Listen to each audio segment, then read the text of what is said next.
My pistachio-crusted lamb has only 459 calories with a whopping 31 grams of protein and 4 grams of fiber. 46% of the recommended daily allowance for vitamin B6 and 37% of the recommended daily allowance for vitamins B12 and niacin. My roasted zucchini with rosemary and garlic has only 59 calories, a whopping 48% of the recommended daily allowance for vitamin C, plus 19% of the recommended daily allowance for vitamin B6, and 14% of the recommended daily allowance for riboflavin. My poached pears with port wine chocolate sauce has only 365 calories with 4 grams of protein and a whopping 10 grams of essential fiber. Now, whenever I give a dinner party, I like to start with making dessert first. That way, when I'm finished with dinner myself, I'm not rushing around the kitchen. So I'm going to start with my poached pears. The first thing that I'm going to do is I am going to core them from the bottom. I just like cutting the bottom off, just so I have a nice stable pear when it stands up. And then we're going to remove this core here.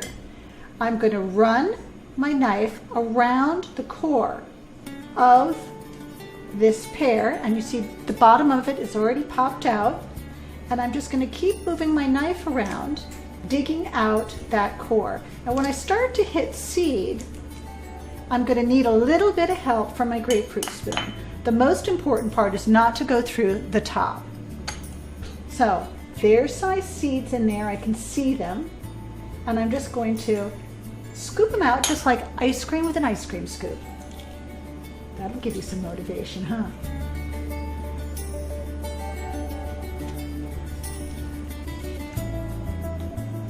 Last few seeds here, just at the very top. There we go, nice and clean. The next thing we're going to do is peel them. Now it's just very simple. Just going to run my peeler right along the pear, top to bottom, lengthwise, really, really simple.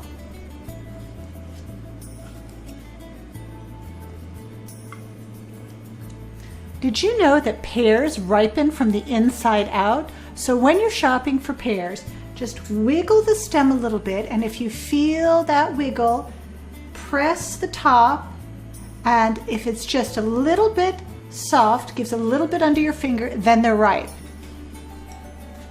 Last one.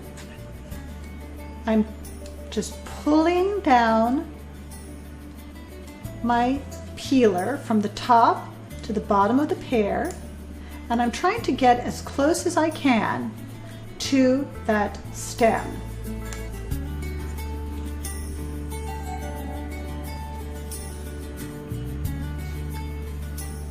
I love the aroma of fresh pears. They're just sweet and they smell like honey. Now that we've got all of them nice and clean, we're going to get to the stove and start our poaching liquid. I'm placing my pot over high heat, and to the pot I'm going to add 4 cups of port wine, about a 1/4 cup of agave, just to give it a little extra sweetness. Now, for a little spice, 2 cinnamon sticks. Look at these, aren't they just gorgeous? And they smell fantastic. Just toss them in there. Bring that to a rolling boil. Now that I've got a nice bubble going on with my port, I'm going to just pop my pears right down into the port. Squeeze around my cinnamon sticks. I'm just going to spoon a little port right on top of them, get them all nice and moist. Turn them around, and I'm going to cover them. I'm going to keep a close eye on them. They take about 15 to 20 minutes after the 15-minute mark, I'm going to start watching them very carefully because I don't want them mushy. I just want them tender, crisp. They look absolutely gorgeous. So I'm just going to turn off the heat and scoop them out. Look at that. Isn't that just beautiful? Steaming hot and filled with port wine.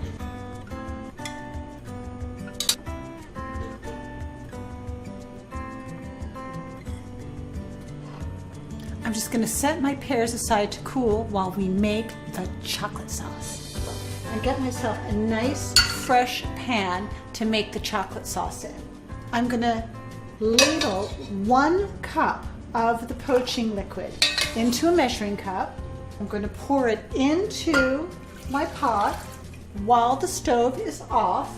I'm going to add just another couple of tablespoons of agave, a 1/4 cup of raw cocoa powder that is organic. I love using raw cocoa because it maintains all of its enzymes and minerals because it's not heated above 116 degrees Fahrenheit. It's also really chocolatey. And if you're a chocoholic like I am, it's the way to go.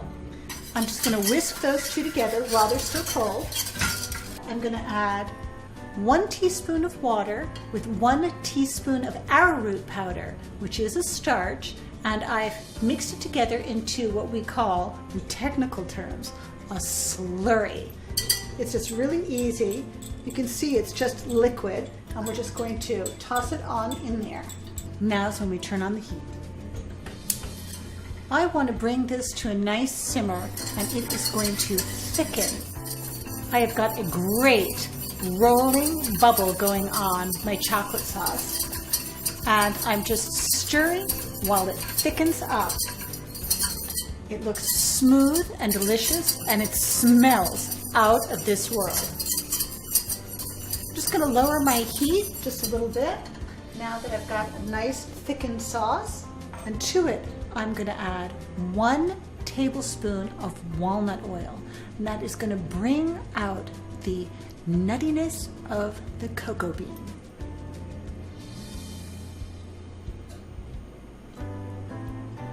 I'm just going to gently stir that in. Now, that walnut oil will also give that sauce a beautiful gloss. Now, we're ready to dress our pears in chocolate sauce. Now, I'm going to just spoon this delicious, steaming hot chocolate sauce right over each pear, and I'm going to avoid the stem because I'm going to need those stems to move them over to my serving platter. Now that I've got my pears plated with perfect little puddles of delicious chocolate around them, I'm just going to make them extra special with a little bit of edible gold dust. This will give them just a little extra sparkle and shine.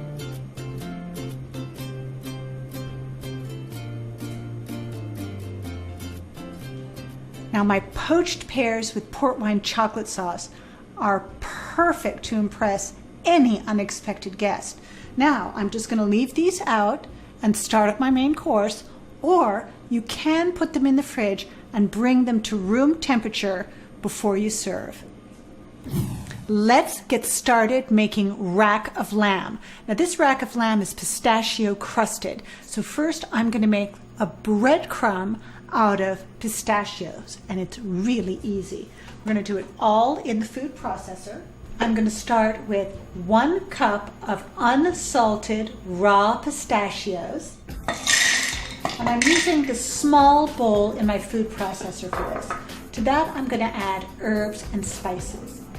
About 1/2 teaspoon of sea salt, 1/2 teaspoon of ground white pepper, 1/2 teaspoon of Mediterranean thyme, about 1/4 teaspoon of onion powder, 1/4 teaspoon of garlic powder, and just about 1/8 teaspoon of nutmeg.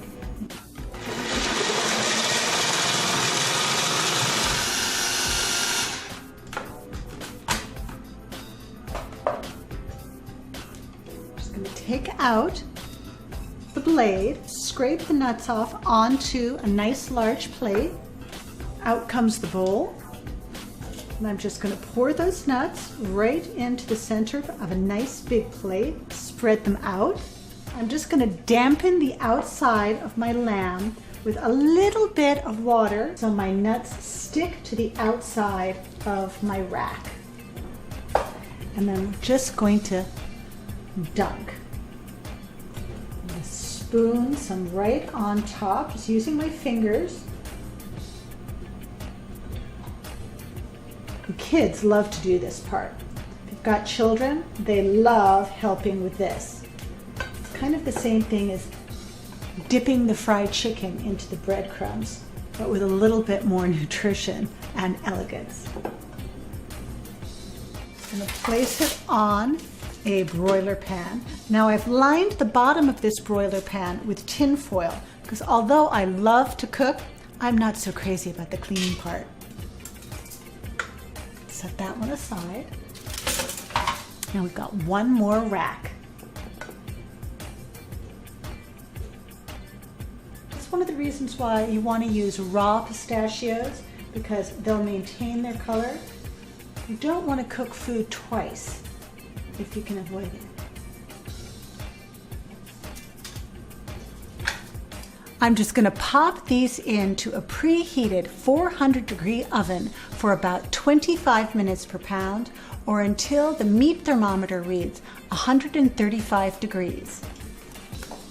While the lamb is roasting, let's get started on the heirloom tomato salsa. I've got 6 heirlooms here, and that will give me about 5 cups of chopped tomatoes. I'm just removing the stem, and I just love heirlooms because they come in wonderful different colors, and each color has just a slightly different flavor.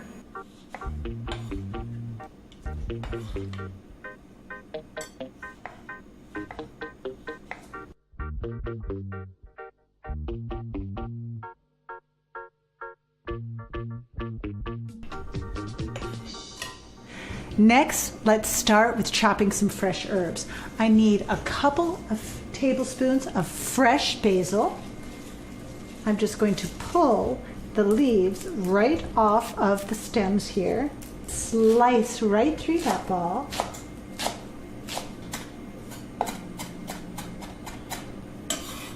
I'm going to pop it right into the bowl. Next, about 3 tablespoons of fresh chopped mint. I love mint. It's such a fresh aroma. I'm going to do the same thing with the mint.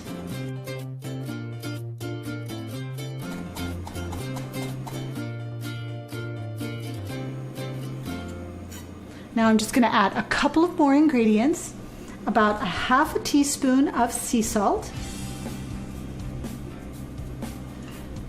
about a 1/4 teaspoon of chipotle. I like using chipotle as a pepper because it has a little bit of a smokiness to it. A couple of teaspoons of fresh minced garlic. I do my garlic once a week in the food processor, and it keeps all week long, so I always have it available to me when I'm cooking. And this is the juice of 1 lemon, which is about 1/4 cup. I'm just going to give that a stir around. Just move it around the bowl and get all of those delicious flavors together.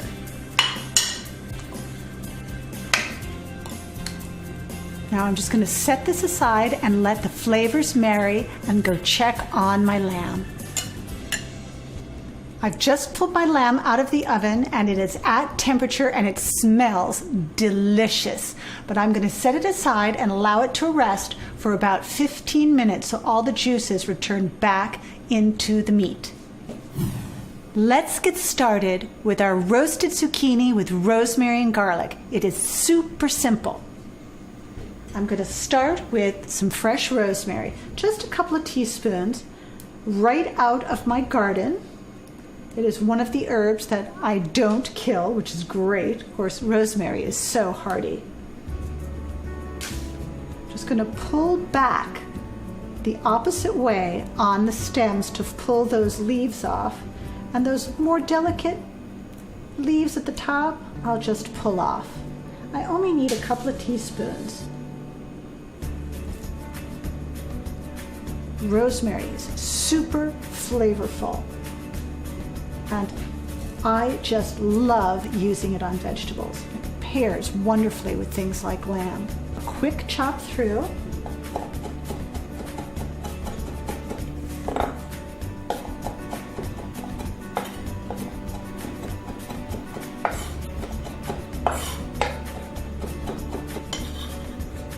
And just toss it right into the bottom of a nice big bowl. I'm also going to add a couple of teaspoons of minced garlic, a little bit of really good olive oil, and about a half teaspoon of sea salt.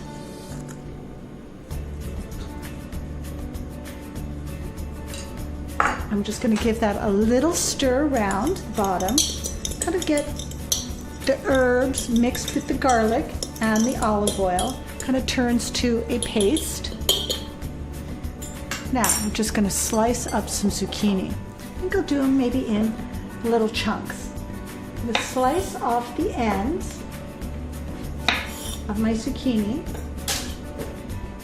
then make one long slice lengthwise, and I think one more lengthwise again, and I'm just going to run my knife through the zucchini, creating nice chunks. Into the bowl it goes. I have about 1.5 pounds.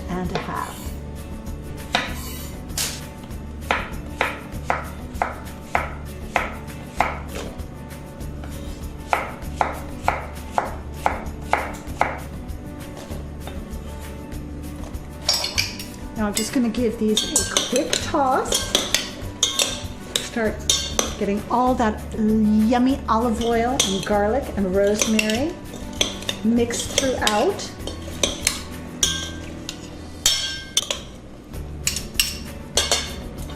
I'm just going to pour it onto a parchment-lined baking sheet.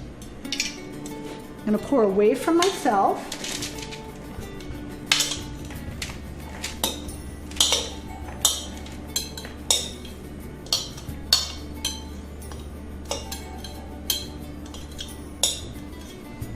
I'm going to just spread them out just a little bit so they all cook nice and evenly.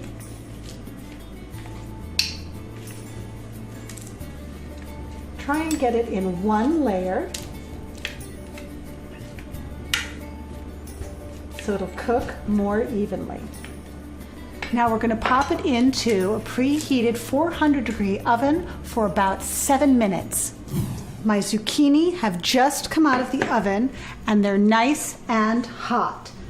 What I'm going to do is I'm going to lift the parchment in an attempt to put it into my serving dish.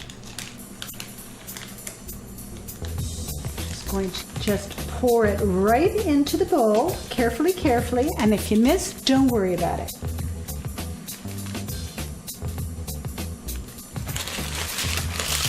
And away the parchment goes. They smell just wonderful and they're so nutritious. This is going to go out onto the table and I'm going to show you how I plate my lamb. Now this is how I plate my lamb for a party. I like placing a nice pile of salsa right in the center of the plate.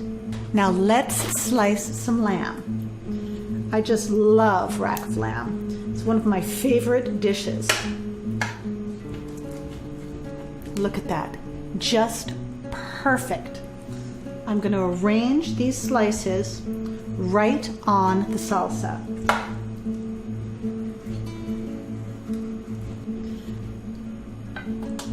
The lamb is perfectly cooked, perfect and pink.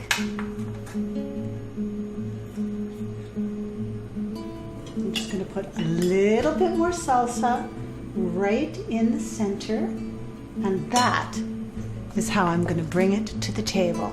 Wait till you see how this is set up. Now, isn't this just a perfectly beautiful setup? An impressive dinner that won't take the wind out of your sails so you can enjoy your guests.